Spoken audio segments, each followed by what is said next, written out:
Mga kaparokya, bago natin umpisa ng online viewership ng dalawang bigating noontime shows dito sa bansa, ang It's Showtime at ang Eat Bulaga, ngayong araw po yan ng Huwebes, June 19 ay ibabahagi ko po muna sa inyo ang papremyong ibinigay ng dalawang noontime shows. Pero bago natin umpisahan yan mga kaparokya, ay humiling ako sa inyo na pakisubscribe po ang aking YouTube channel. Pakilike at share na din po para mas dumami pa po ang makapanood ng content natin. Maraming salamat po sa inyo mga kaparokya. At maraming salamat din po sa mga OFW na patuloy pong tumatangkilik nanonood ng ating munti pong handog. Maraming salamat po sa inyo at sobrang na-appreciate ko po kayo mga kaparokya. So before we move forward, patungkol nga po sa papremyong ibinahagi ng dalawang noontime shows ay ibibigay ko po muna sa inyo mga parokya ang pinaka or yung highest views na nakuha ng dalawang noontime show kahapon.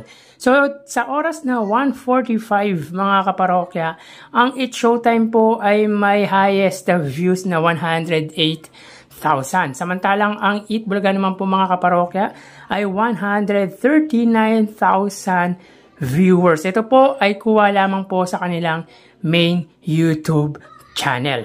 So again, ang It's Showtime ay may 108,000 highest views na nakuha po kahapon. And of course, ang Eat Bulaga naman po ay 139,000 highest views. So kung titingnan natin dito mga kaparokya, ay angat po ng 31,000 viewers ang main YouTube channel ng longest running noontime show. So mapunta naman po tayo sa kanilang papremyong ibinahagi kahapon. So dito makikita natin mga kaparokya na ang It's Showtime po ay may 15,000 pesos at ang Eat Bulaga naman po ay may 200,000 pesos. So sa 15,000 na ibinahagi po ng It's Showtime, yan po ay tanging sa tawag ng tanghalan. Samantalang ang Eat Bulaga naman po mga kaparokya, 15,000 sa pera fee segment, 70,000 sa sugod bahay, 75,000 sa Gimme 5 at 30,000 naman po sa The Clones with a total of 200,000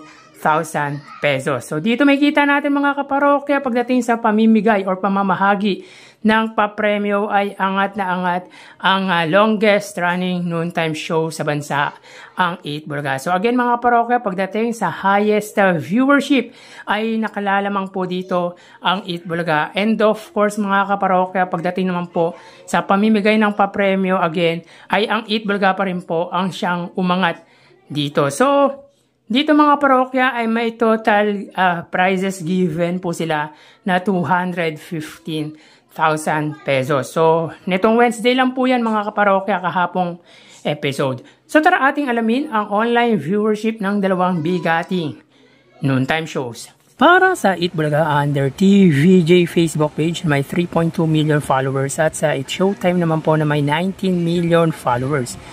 So sa oras na 1:39 PM, ang It's Showtime po ay may kasalukuyang segment na Step on the Name of Love. Samantalang ang Eat Bulaga po ay Gimme 5. So dito makita po natin mga kaparokya na ang It's Showtime po ay may 5,400 viewers at ang Eat Bulaga naman po ay may 4,200 live viewers. So again, sa oras na 1:39 PM, ang It's Showtime po ay may 5,500 live viewers at ang Eat Bulaga naman po ay may 4,200 live viewers. So mapunta naman po tayo sa TV Network YouTube channel ng dalawang noontime shows.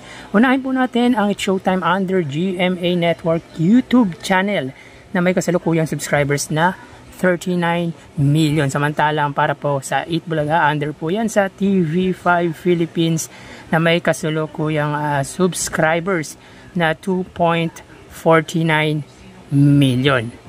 So sa oras na 1:40 PM, ang It's Showtime under GMA Network, sila po ay may 25,000 or 26,000 live viewers. Ang Eat Bulaga under TV5 ay may 13,000 live viewers. So again mga kaparokya, as of 1:40 PM ang It's Showtime, sila po ay may 26,000 live viewers under GMA Network at ang Eat Bulaga under TV5 ay may 13,000 live viewers. Mapunta naman po tayo mga kaparokya sa main YouTube channel ng Dalawang Noontime Show. So, unahin natin ang It's Showtime. Under po yan sa kanilang main YouTube channel, ABS-CBN It's Showtime, na may 2.62 million subscribers. At sa Eatbulaga naman po, under sa Eatbulaga TVJ YouTube channel, na may 1.5 million subscribers. So sa oras na 1:41 PM ang It's Showtime, sila po ay may 111,000 live viewers at ang Eatbulaga naman po ay may 132,000 live viewers. So again, as of 1:41 PM ang It's Showtime, sila po ay may 111,000 live viewers at ang Eatbulaga naman po ay may 132,000 live viewers. So bali ang total na nakuha ng Dalawang Noontime Shows ay, mga parokya, bali ang total na nakuha ng Dalawang Noontime Shows para po sa It's Showtime ay 142,000 viewers at ang Eatbulaga naman po ay 149,000 live viewers. So